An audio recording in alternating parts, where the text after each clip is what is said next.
La chronique versus, mon cher Paplap, de quel jeu, de quelle saga vas-tu nous parler cette semaine? Alors, cette semaine, on va parler de la saga des Souls. Alors, je sais déjà ce que vous allez vous dire, mais c'est pas un jeu de baston, vous vous foutez de moi? Non, bien sûr, on va pas parler ici des Souls-like, on va parler bien sûr des Souls, c'est-à-dire Soul Edge et la série des Soul Calibur qui est plus connue, qui est une série de jeux de baston développée dans les années 90, en 1995 très exactement. Alors, je vais commencer avec cette petite phrase que les fans connaissent. Transcendant l'histoire et le monde, ce récit épique d'âme et d'épée est éternellement raconté. Donc ça, c'est la petite phrase qui commence à chaque introduction de chaque jeu. L'histoire donc de cette série des Souls, c'est une arme qui a traversé les âges et s'est abreuvée des âmes et la souffrance de ses innombrables victimes. Cette arme, c'est Soul Edge. Pour beaucoup, il s'agit de l'arme ultime ou d'une épée salvatrice pour ceux qui sont dans le vrai. Il s'agit d'une épée maudite qui dévore autant l'âme de ses victimes que de ses porteurs. Mais au fil des siècles, Soul Edge devint une légende. Et au XVIe siècle, donc c'est la période où se passe le jeu, elle disparut. Un marchand d'armes italien engagea de nombreux mercenaires pour explorer les terres à sa recherche et des pirates pour explorer les mers, puis le marchand disparut. Mais un de ces pirates, le capitaine Cervantes, mit la main sur Soul Edge avant de disparaître à son tour. 20 ans se sont écoulés, mais de nombreux guerriers sont toujours à sa poursuite. Certains la poursuivent pour la puissance, d'autres pour le salut. Passe un petit peu le pitch, d'accord ? C'est beau. De Soul Calibur, donc effectivement, Soul Edge, qui est le premier jeu. Alors, pour vous faire une petite idée, c'est une série de jeux combat basée sur des duels d'armes. Donc, c'est la petite particularité. Et Soul Calibur est sans doute la plus réputée. Cependant, elle peut aussi se targuer, à la différence de toutes les autres séries de jeux de combat, quelle qu'elle soit, d'emporter l'adhésion de la communauté des joueurs dans son ensemble. Elle a une réputation qui n'est pas usurpée et qui s'est consolidée au fil des épisodes. Pour autant, la série Soul, comme il est d'usage officiel de la dénommer, n'est pas non plus à l'abri de reproches. Le style Soul Calibur est également très connu pour ses musiques, mais ça, on en reparlera un petit peu plus tard. Alors, je vais vous parler du premier jeu, Soul Edge, qui débarque fin 1995. Vous souvenez-vous, on est un petit peu dans la même époque que les Street Fighter, Tekken, qui a vu le jour à peu près à cette période-là. Il y avait un âge d'or.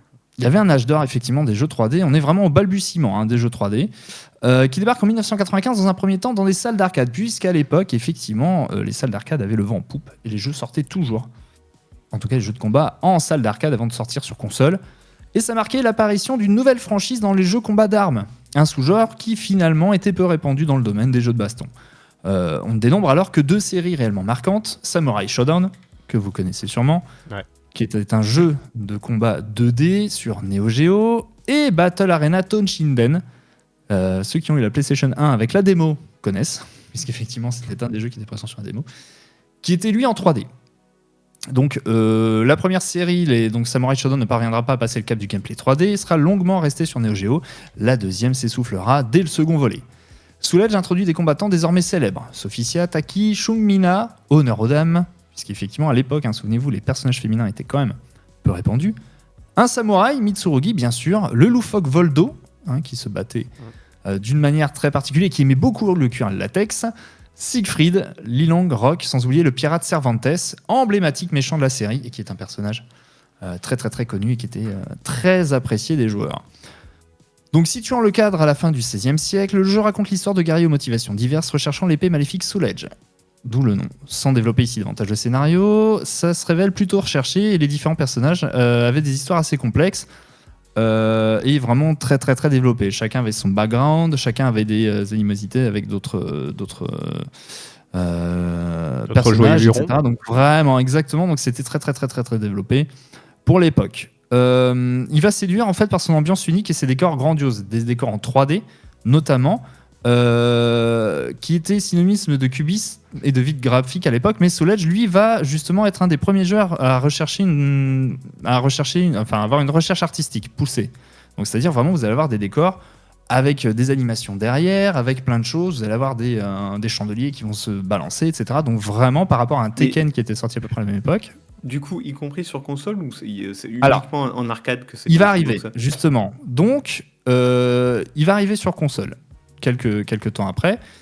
Parce que il va y avoir une première version, d'accord. Donc Soul Edge, en gros, c'est qu'une version prototype. Donc la version qui est sortie sur bande d'arcade, c'est une version prototype. D'accord. Mais ça a tellement de succès, que ce soit au niveau des joueurs, au niveau des critiques, qu'ils vont sortir un Soul Edge version 2. Donc en gros, ils vont sortir une deuxième version qui va justement lui amorcer l'arrivée en 1996 sur PlayStation. Il faut savoir que le développeur en fait de Soul Edge, c'est Namco. Namco, qu'on connaît, qui est maintenant Namco Bandai, et qui était spécialisé dans les jeux vidéo de combat, et notamment Tekken. Et donc, c'est eux qui vont sortir la console sur PlayStation, puisqu'à l'époque, Namco s'était engagé avec PlayStation. Et donc, d'ailleurs, le gameplay à l'époque était très comparé à Tekken, puisque c'était quasiment la même chose. C'était des combattants en 3D sur une arène, on pouvait avancer, reculer, aller de gauche à droite, donc c'était très comparé à ça. Et ça va arriver en 1996, donc sur PlayStation. Pour ceux qui avaient joué au jeu à l'époque, je ne sais pas si vous vous souvenez déjà de l'intro en 3D. C'était une intro en cinématique. C'était juste magnifique. Ça m'arrive encore, alors qu'on est en 2024, de la regarder sur YouTube. Tu te fais un petit plaisir. La musique. Et la musique. La musique juste incroyable. Alors ça vieillit, on va pas se mentir, quand même 25 ans. Mais presque 30 même, et ça vieillit. Mais alors à l'époque, cette introduction, c'est un des rares jeux pour lequel moi je laissais l'introduction tourner quand je lançais le jeu. C'est Après, rare, ça vieillit, mais l'esthétique de la 3D PSA, alors elle a forcément pris un coup dans l'aile, mais elle se regarde toujours. Il y a toujours un petit truc là-dessus. Il y a une petite atmosphère, une esthétique agréable en fait. Exactement, tout à fait. Ouais, je suis tout à fait d'accord avec ça. C'est exactement ça. Alors, il va également y avoir un petit changement, c'est que le nom, en fait, en Europe, ça va plus être Soul Edge, mais ça va devenir Soul Blade. C'est le même jeu. Ouais, c'est le même jeu, exactement, c'est le même jeu, parce que c'est pour des raisons de droit. Ils n'ont pas eu le droit d'utiliser le jeu Soul Edge, donc du coup, le jeu en Europe sera renommé Soul Blade. Voilà, tout parce que simplement. moi, je me disais, du coup, je connaissais que la suite. Alors qu'à la base, le nom a une logique, puisque Edge, effectivement, Soul Edge étant l'épée que manipule Cervantes et l'épée maléfique, mais non, on a dû le renommer Soul Blade. Voilà, pour des raisons de droit. Donc la version console se révèle plus complète que ce que pouvaient espérer les joueurs. Déjà, il y a une introduction, comme je l'ai dit, en image de synthèse qui impressionne d'entrée. Il y a de nombreux modes aussi qui apparaissent, dont notamment un mode Edge Master qui va apparaître, et un mode histoire également qui est très développé.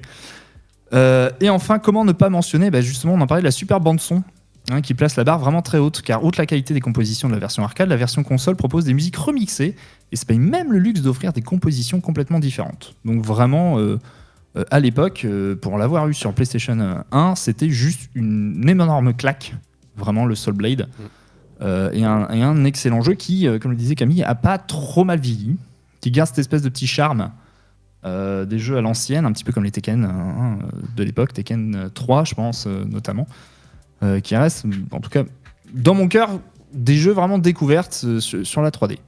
Mais celui qui va vraiment faire connaître la série, lui va sortir quelques années plus tard et sur une autre console. Est-ce que vous vous souvenez sur quelle console est sorti le jeu suivant, Soul Calibur? C'est pas sur Neo Geo? Non. GameCube. Une autre console. Qui a pas eu une carrière très longue. Sur Saturn? Non. C'est le même développeur, c'est Sega.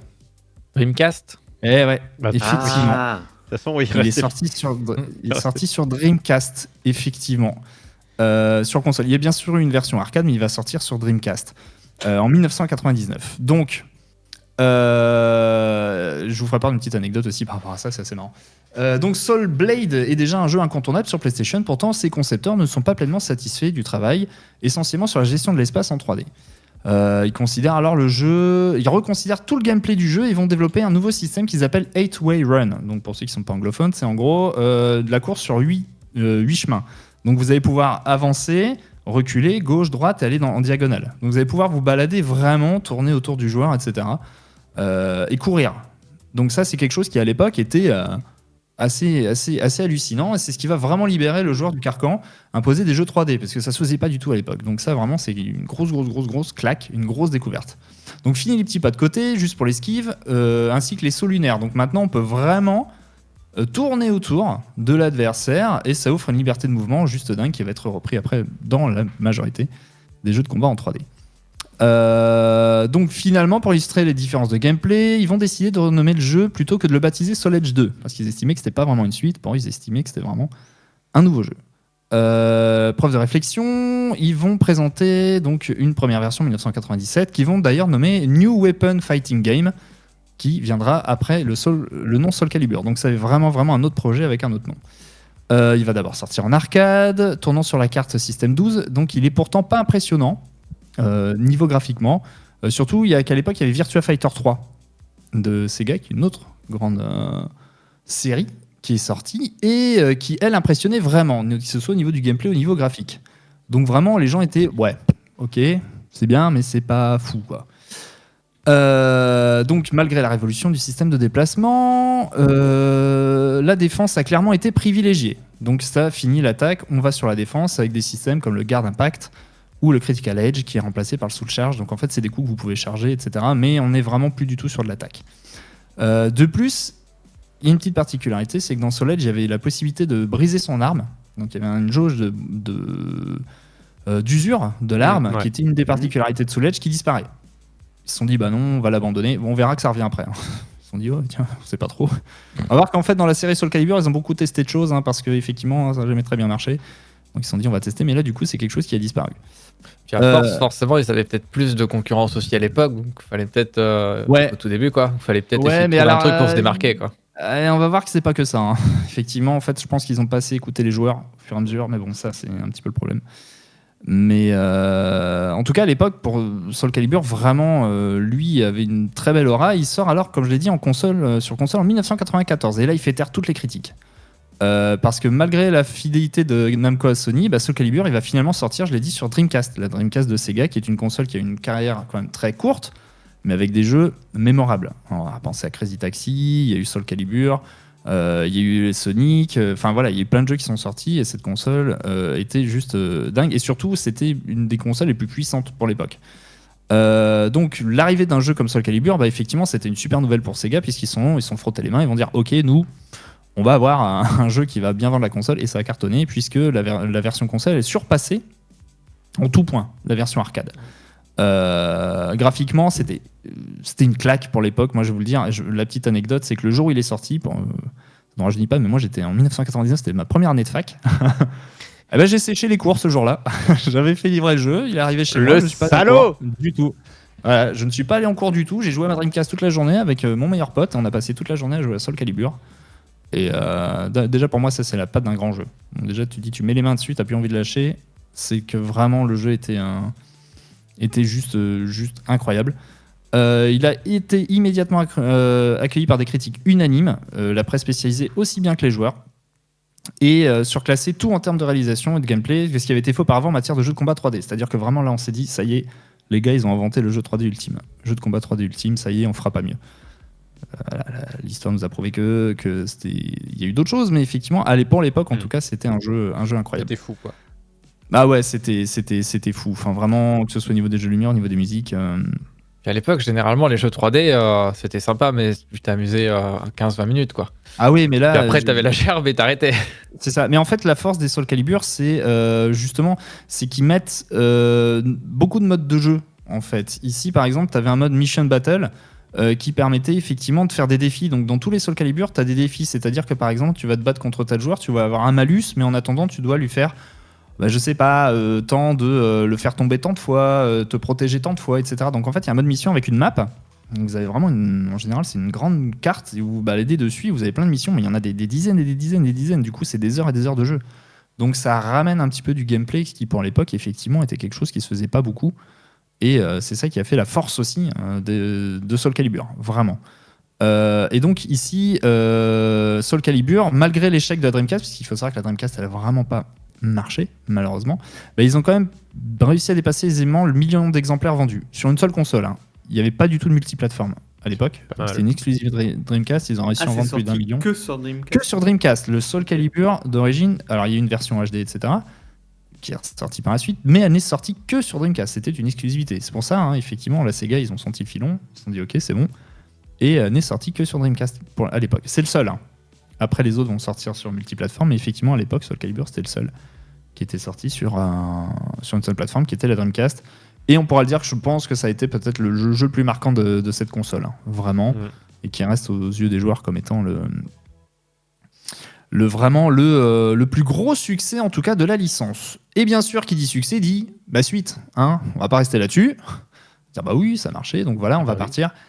Voilà, mais là, ça va être un petit peu le début des problèmes, puisqu'effectivement, comme Soul Calibur a cartonné, une suite est bien sûr programmée qui s'abuse fortement sur son prédécesseur, et donc ils vont le renommer tout simplement Soul Calibur 2. Elle va sortir 3 ans plus tard, en 2002, dans les salles d'arcade, et on va voir rapidement que l'évolution graphique est présente et que tout a été affiné, notamment la palette de mouvements. Donc, on voit à l'écran que c'est un jeu beaucoup plus rapide, les animations sont plus fluides, mais globalement, c'est la même chose que son prédécesseur. La principale nouveauté, c'est finalement la structure des arènes. Donc, il y a le ring out qui apparaît, qui permet de projeter son opposant dans le vide. Hein, technique qui n'est pas très appréciée dans le jeu. Voilà. Ah, voilà, je pense qu'on peut le dire. C'est pas une technique qui est forcément très appréciée, mais voilà, ça apparaît. Et donc, ça permet de renverser un combat. Hein. Vous pouvez vous faire laminer. Il suffit simplement de bien vous positionner. Comme on l'a dit, on peut tourner dans tous les sens. Hein. Donc, vous mettre dans le dos du joueur, le faire tomber. Eh ben, le round est gagné. Donc, Soul Calibur 2 ne remet pas en cause le principe, mais propose des arènes désormais plus diversifiées. Et ils mettent plus de murs parce qu'ils se sont dit, oh, bah tiens, les gens ils en ont marre de tomber tout le temps. Donc, du coup, on va mettre un petit peu de murs. Donc, Ah bah oui. Voilà, donc ils se sont dit, Logique. bah voilà, on a envie que les gens ils achètent nos jeux, on n'a pas envie qu'ils soient trop frustrés. C'est ça. Voilà. Mais là où Namco a été très fort, c'est qu'effectivement, en fait, là, ils ont fait du multi-support. Fini la console unique, on sort sur les 3 supports de l'époque, Xbox, GameCube et PlayStation 2 pour l'époque. Et la petite particularité, c'est qu'ils vont sortir un combattant spécifique pour chaque console.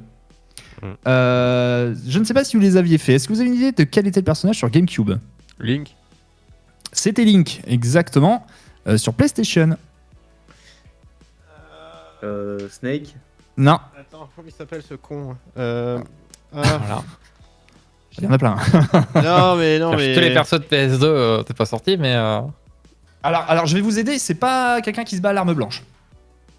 Il se bat pas avec l'épée. Il est d'une autre célèbre série de Namco de l'époque, dont j'ai déjà parlé. Ah, c'est un autre jeu de combat alors. Ouais, c'est un autre jeu de combat. Ouais. J'ai Tekken. Alors, je vois sa tête, mais je me souviens plus du tout de son nom. C'est Heihachi Mishima, donc, bon, là, qui est oui. le grand méchant du premier Tekken, qui est le père de Kazuya Mishima. Et sur Xbox, alors là, messieurs, fanboy que je suis, c'était Spawn, un célèbre personnage de comics de Todd McFarlane.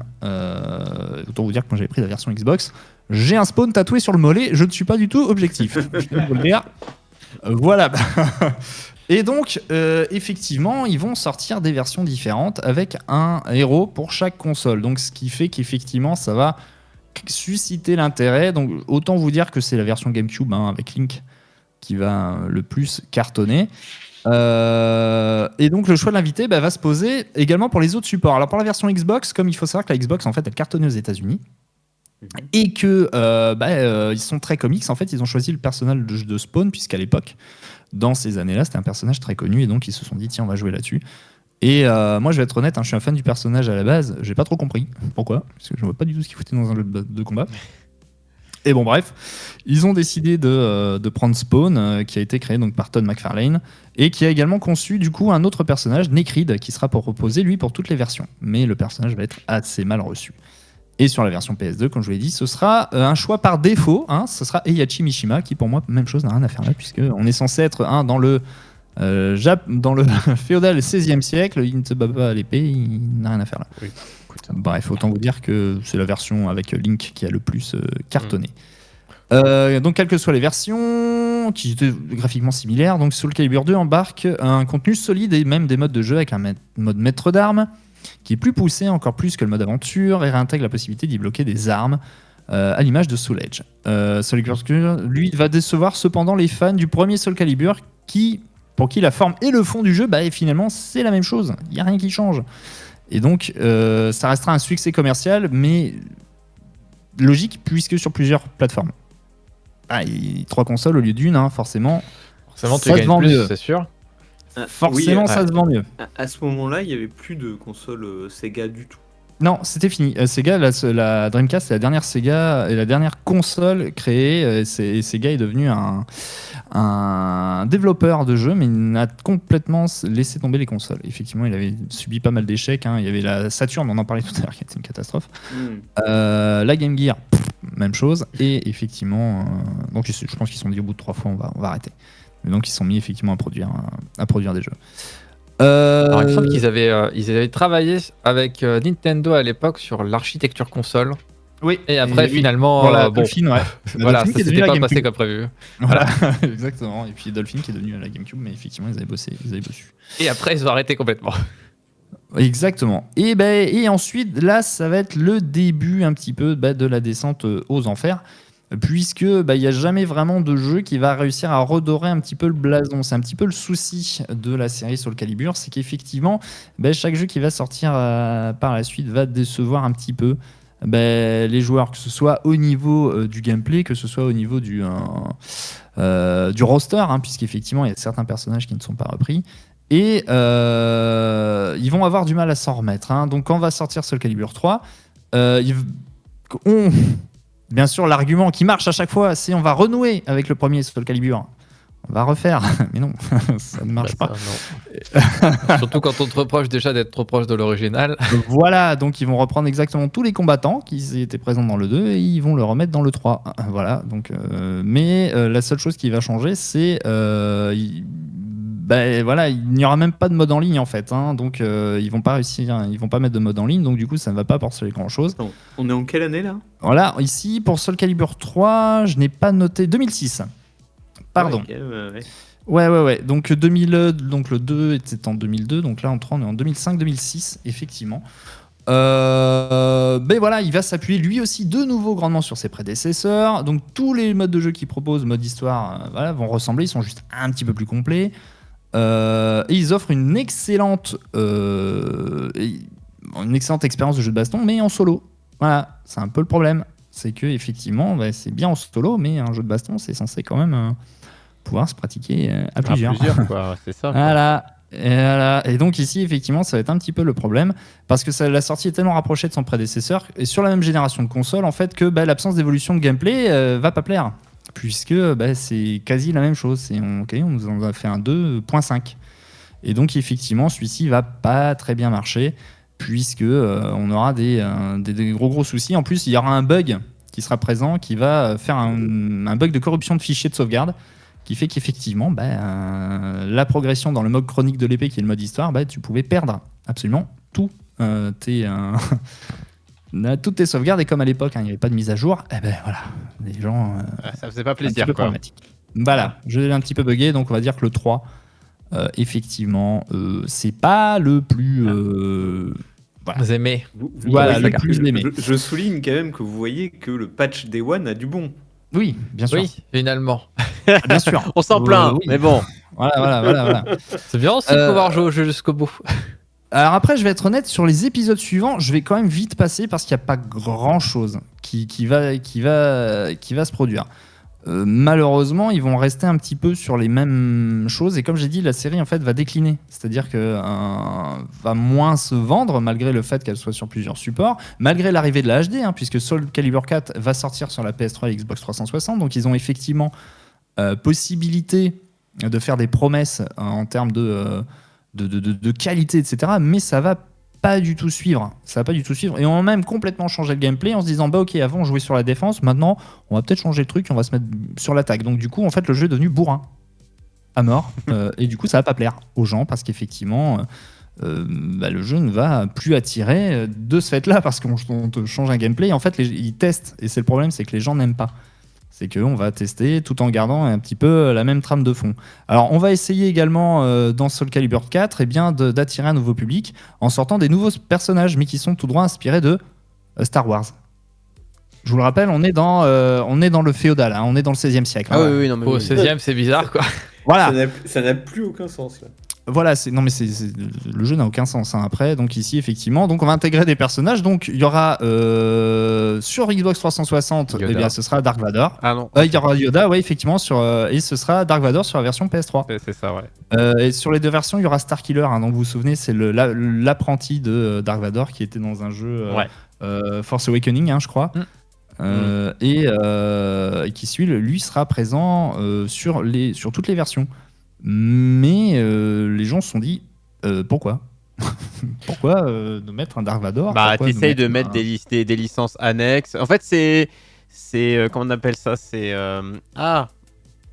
j'ai perdu le nom du jeu. Ah, ça y est. C'est avant l'heure. Putain, le jeu de Kiki où on tire partout et on fait des constructions là. Ah, Fortnite. C'est Fortnite. C'est Fortnite. Vous avez vu, hein, je vous ai fait une description aux petits oignons. J'ai pas eu besoin de décrire plus. Et c'est pareil, hein, t'as Naruto, hein, rappelons-le dans. Mais ça va être, ça va être le gros problème en fait, c'est que cette série-là, ils ont eu des bonnes idées dès le départ, qu'ils ont un petit peu étiolé, et puis à un moment donné, ils se sont dit on va revenir. Donc en fait, on a vu la bonne idée, notamment, ils vont revenir sur l'épisode 5 en se disant mais c'était pas mal les armes qui se brisent qu'on avait fait dans le premier. Oui, mais bon. Pourquoi ne pas l'avoir regardé? Et puis, voilà, ça va être un petit peu le problème de toute la série. C'est qu'elle va décliner. Ce qui est très surprenant, c'est que le 1, il a bien marché. Le 2, les gens l'ont trouvé décevant. Et plus ça va, plus les gens trouvent ça décevant. Et pourtant, ils continuent. Et oui, mais parce que ça marche. Et c'est ça le problème, en fait. C'est un petit peu ça le problème de cette série, et de Namco notamment. C'est que eux se disent on en a vendu autant, c'est que ça a fonctionné. Voilà, et eux ils estiment voilà, donc par exemple sur le 6 qui s'est vendu très faiblement, mais ils ont jugé que c'était satisfaisant, donc du coup ils se disent voilà, c'est satisfaisant, on en a quand même vendu, donc du coup on va continuer. Mais c'est ça le problème, sans écouter les joueurs, ils vont adopter, notamment dans le 6, je pense, ce qui est le terme est un petit peu fort, hein. Mais ce qui est vraiment le mal du jeu de combat moderne, ce sont les DLC, tout simplement. Voilà, qui arrive dans le Soul Calibur 6, qui est le dernier en date, hein, qui est sorti en 2006. Non, c'est un petit peu plus récent. J'avais la date 2018, pardon. On a attendu ça pendant 6 ans, donc on nous sort un Soul Calibur 6 en 2018. Mais bien sûr, il manque les personnages les plus intéressants. Bah bien sûr, puisqu'ils seront en DLC. Ça vraiment c'est pourri. Ouais, voilà, mais c'est effectivement, donc ils vont proposer les personnages les plus intéressants en DLC, et voilà, c'est un petit peu le mal qui va toucher et qui, je pense, va un petit peu entériner. Donc le dernier jeu date de 2018, hein, donc on est déjà à 6 ans. 6 ans sur Soul Calibur, il n'y a pas du tout d'infos sur un éventuel autre Soul Calibur. Mais voilà, ils ont un petit peu malheureusement entériné eux-mêmes leur saga.